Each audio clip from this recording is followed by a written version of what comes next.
Assalamualaikum warahmatullahi wabarakatuh. Alhamdulillahirabbil alamin wa bihi nasta'in wa ala umurid dunya waddin wassalatu wassalamu ala asyrafil anbiya'i wal mursalin sayyidina wa maulana Muhammadin wa ala alihi wa sahbihi ajma'in, amma ba'd. Yang saya hormati Bapak Muhammad Bahauddin selaku dosen pengampu mata kuliah Bahsul Kutub, dan tak lupa teman-teman PAIA semester 3 yang saya hormati dan saya banggakan. Di sini saya Nur Lailatun Nuzulia, NIM 1910110013, akan mempresentasikan makalah yaitu metode pendidikan berbaur dan bergurau dalam hadis Bukhari nomor 5664. Latar belakang agama Islam sebagaimana difirmankan Allah Subhanahu wa Ta'ala adalah agama yang sempurna dan berlaku untuk semua manusia. Ajarannya selalu sesuai dengan zaman dan tempat. Sebagai agama yang universal, Islam memiliki sumber ajaran yang telah terlembagakan, yaitu Al-Quran dan hadis. Hadis sebagai perkataan, perbuatan, pernyataan, atau takrir dan hal ihwal Nabi Muhammad SAW merupakan sumber ajaran Islam yang kedua setelah Al-Quran. Ketika Nabi masih hidup, beliau sebagai figur sentral yang menjadi rujukan bagi setiap permasalahan dalam kehidupan masyarakat Islam pada masa itu. Setelah wafat, perkataan, perbuatan, dan ketetapannya dijadikan rujukan setiap permasalahan yang ada sepanjang sejarah kehidupan umat Islam. Terkait dengan hal ini, hadis bisa dijadikan rujukan sebagaimana yang telah dikatakan oleh Yusuf Al-Qaradawi bahwa sejak dulu umat Islam telah mengakui sunnah Nabi sebagai sumber kedua syariat Islam setelah Al-Quran. Selain itu, dalam dunia pendidikan tidak jauh dari pembahasan adanya metode. Salah satu dari beberapa komponen penting untuk mencapai tujuan pendidikan adalah ketepatan menentukan metode. Dengan metode yang tepat, materi pendidikan dapat diterima dengan baik. Oleh sebab itu, pemilihan metode pendidikan harus dilakukan secara cermat, disesuaikan dengan berbagai faktor terkait sehingga hasil pendidikan dapat memuaskan. Nabi Muhammad SAW sejak awal sudah mencontohkan dalam mengimplementasikan metode pendidikan yang tepat kepada para sahabatnya. Strategi pembelajaran yang beliau lakukan sangat akurat dalam menyampaikan ajaran Islam. Terdapat banyak dalil Al-Quran maupun hadis yang menjelaskan tentang metode pendidikan, salah satunya yaitu dengan cara berbaur dan bergurau. Untuk itu, penulis mencoba meneliti sebuah hadis yang berkenaan tentang berbaur dan bergurau yang dikutip dari hadis Imam Bukhari nomor 5664.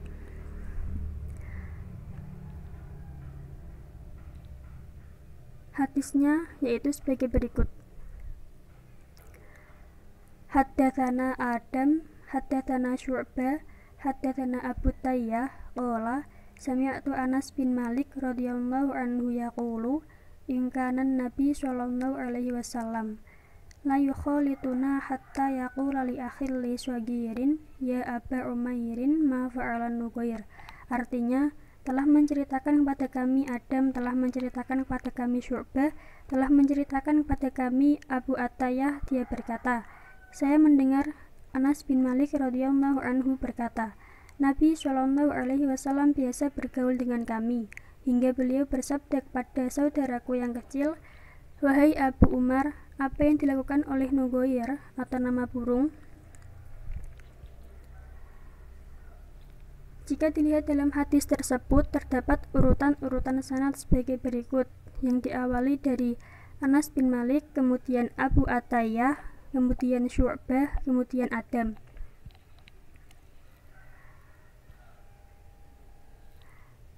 Adapun biografi sanad sebagai berikut. 1. Anas bin Malik. Nama lengkap Anas bin Malik bin An-Nadir bin Damdam bin Zaid bin Haram.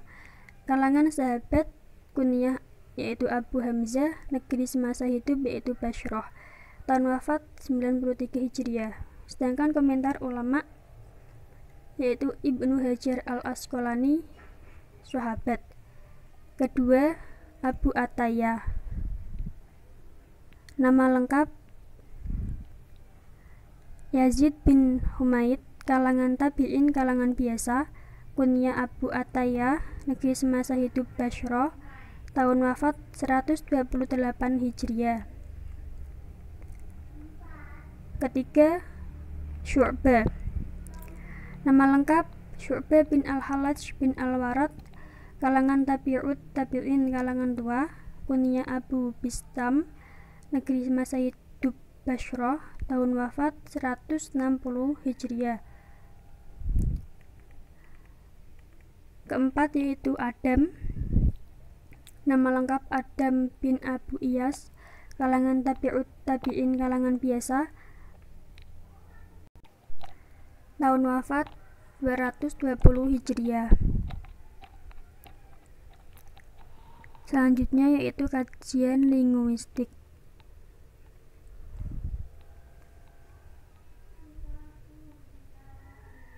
Istifham yaitu suatu pertanyaan yang bertujuan untuk mengagungkan atau memuliakan atau menunjukkan kasih sayang atau suatu bentuk pengagungan dengan menanyakan makna aslinya untuk mengetahui kualitas baik dari seseorang.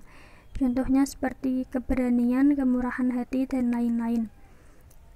Adapun lafal-lafal istifham yaitu ma, man, aina, ayana, hatta, ayyun, kam, kaifa. Ma di sini bisa diartikan untuk menjelaskan nama. Contoh, mal kibriya, apa itu kesombongan? Jawabannya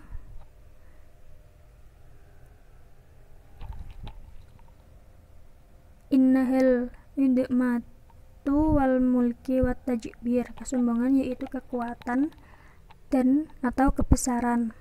Contoh, wamat tawadu, apa itu tawadu? Jawabannya at-tadallul wal khusyur. Tawadu yaitu penghinaan dan penghormatan. Sedangkan ma bisa digunakan untuk menyatakan tempat di mana itu dan dimaksudkan untuk mengetahui makna sebenarnya. Contoh, mal insan, apa itu manusia? Jawabannya adalah innahul hayawan nun natik. Manusia yaitu hewan yang berakal. Adapun dalam hadis Bukhari nomor 5664 ini, contoh kalimat istifham dalam bentuk lafal ma yaitu pada lafal hadis ma fa'alan nugoyir, atau apa yang dilakukan oleh nugoyir. Selanjutnya, kajian tematis komprehensif. Kajian ini berkaitan dengan mempertimbangkan teks-teks hadis lain yang memiliki tema yang serupa, baik dari segi lafal atau maknanya. Berikut hadis yang hampir sama dengan hadis Bukhari nomor 5664. Pertama, hadis riwayat Bukhari nomor 5735. Kedua, hadis riwayat Muslim nomor 4003. Ketiga, hadis riwayat Tirmidzi nomor 305. 4. Hadis riwayat Tirmidzi nomor 1912. Kelima, hadis riwayat Ibnu Majah nomor 3710. Keenam, hadis riwayat Ahmad nomor 1106. 1912.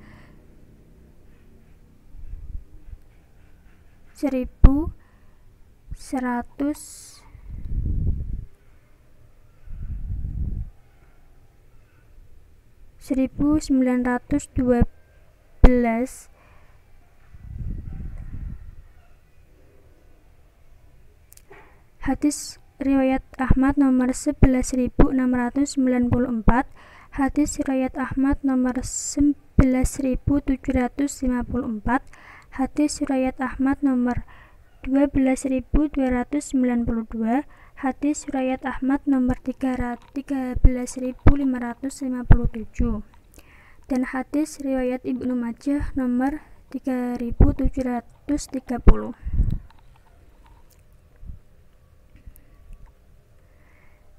Selanjutnya yaitu kajian konfirmatif. Kajian ini berfungsi untuk mengkonfirmasikan makna hadis dengan petunjuk-petunjuk Al-Quran. Dalam hal ini berkaitan dengan hadis Bukhari nomor 5664, penulis mencoba mengkonfirmasikan hadis tersebut dengan ayat Al-Quran surat Al-Kahfi ayat 77. Bismillahirrahmanirrahim. Fantalaqa hatta idza ataya ahla qaryatin istad'ama fa'abaw an yudayyifuhuma fawajada fiha jidaran yuridu an yanqadda fa'aqamah. Qala law syi'ta lattakhadta 'alaihi ajra. Artinya, maka keduanya berjalan hingga tatkala keduanya sampai kepada penduduk suatu negeri. Mereka minta jamu kepada penduduk negeri itu, tapi penduduk negeri itu tidak mau menjamu mereka. Kemudian keduanya mendapatkan dalam negeri itu dinding rumah yang hampir roboh. Maka Khidir menegakkan dinding itu. Musa berkata, "Jikalau kamu mau, niscaya kamu mengambil upah untuk itu." Quran surat Al-Kahfi ayat 77. Dan dalam surat lain yaitu Quran surat Al-Waqiah ayat 35-36.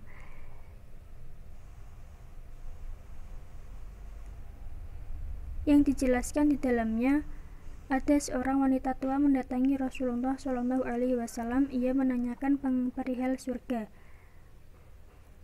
"Wanita tua tidak ada di surga," sabda Rasulullah. Mendengar ucapan itu, si nenek pun menangis terseduh-seduh. Rasulullah SAW segera menghiburnya dan menjelaskan makna sabdanya tersebut dan membacakan surat Al-Waqiah ayat 35-36 tersebut, dan si nenek tua tadi pun tersenyum. Perlu dicermati, guyonan tersebut adalah suatu kebenaran mempunyai nilai edukasi dan syarat dengan ilmu pengetahuan. Seseorang dilarang bercanda atau bergurau dalam hal serius seperti membuat sebuah hukum dan dalam pengadilan. Rasulullah SAW sebagai suri tauladan telah memperhatikan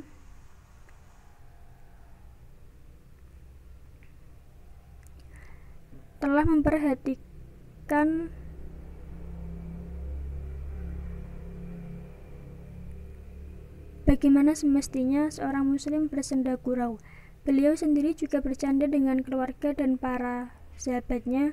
Dengan bercanda, beliau bisa menambah keakraban, menghibur, menimbulkan kasih sayang sekaligus memberikan edukasi positif.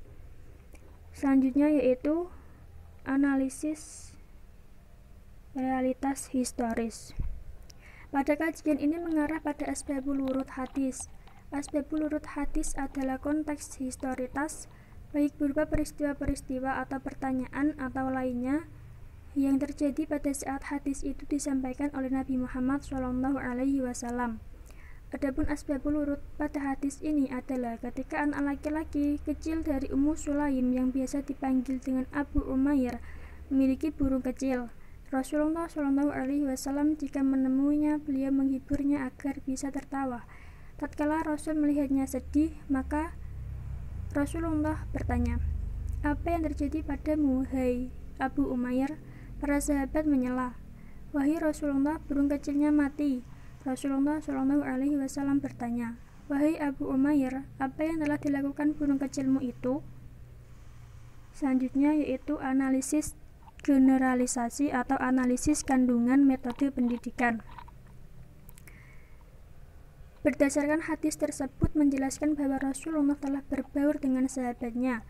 Berbaur ini sangat baik digunakan oleh para guru dan orang tua sebagai metode dalam mengajar peserta didik. Belajar mengajar yang efektif adalah pembelajaran yang dilakukan dalam satu ruang dan tempat. Seorang pendidik mengetahui gerak-gerik peserta didik, begitu juga peserta didik mengetahui kondisi pendidiknya.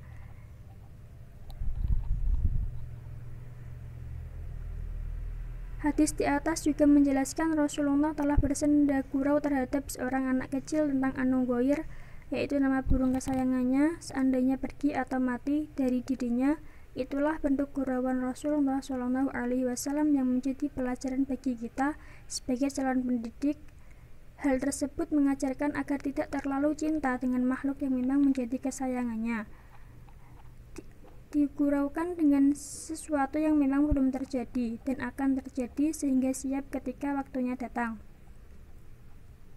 Senda gurau atau humor ala Rasulullah SAW adalah sesuatu yang benar, bukan dibuat-buat atau bahkan pembohongan yang besar.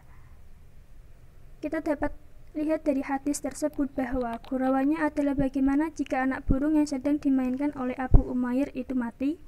Burung merupakan satu makhluk yang pasti mati juga, akan mengalami kematian. Inilah gurauan yang memang akan terwujud, bukan suatu kebohongan sebagaimana yang dilakukan oleh kebanyakan para pelawak. Humor atau gurauan juga bukan suatu aib orang lain yang perlu disebarkan, karena itu bagian dari menyebarkan aib orang lain yang dilarang oleh agama.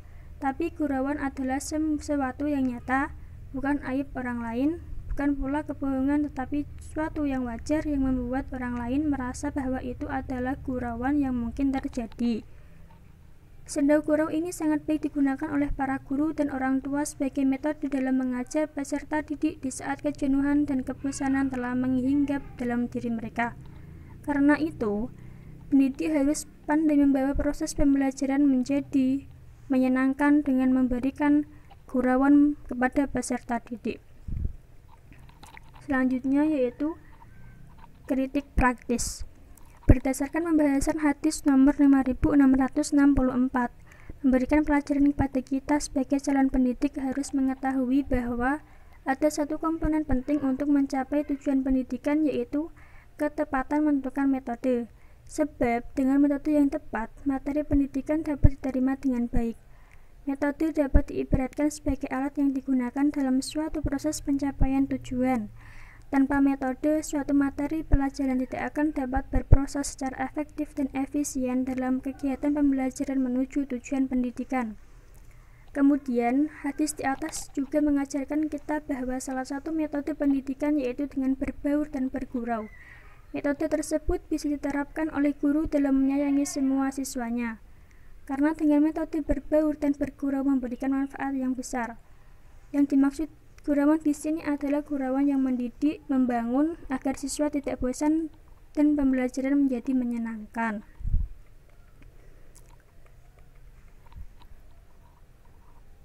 Yang terakhir yaitu kesimpulan.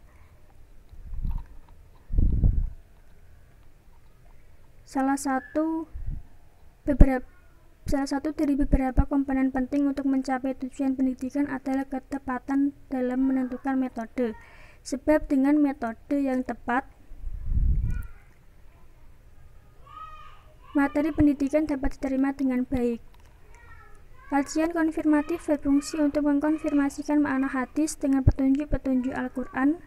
Dalam hal ini berkaitan dengan hadis Bukhari nomor 5664, penulis mencoba mengkonfirmasikan hadis tersebut dengan ayat Al-Quran surat Al-Kahfi ayat 77 dan surat Al-Waqiah ayat 35-36. Berdasarkan pembahasan hadis Bukhari nomor 5664 memberikan pelajaran kepada kita sebagai calon pendidik harus mengetahui bahwa ada satu komponen penting untuk mencapai tujuan pendidikan, yaitu ketepatan menentukan metode. Untuk itu, pendidik diharuskan dapat membawa suasana belajar menjadi menyenangkan dan tidak bosan, yaitu dengan metode berbaur dan bergurau. Karena metode tersebut mempunyai manfaat yang sangat besar, diantaranya adalah menambahkan keakraban hubungan antara pendidik dan peserta didik, menghilangkan jarak atau benteng yang menghalangi keduanya sehingga pembelajaran menjadi lebih mudah tersampaikan dengan baik.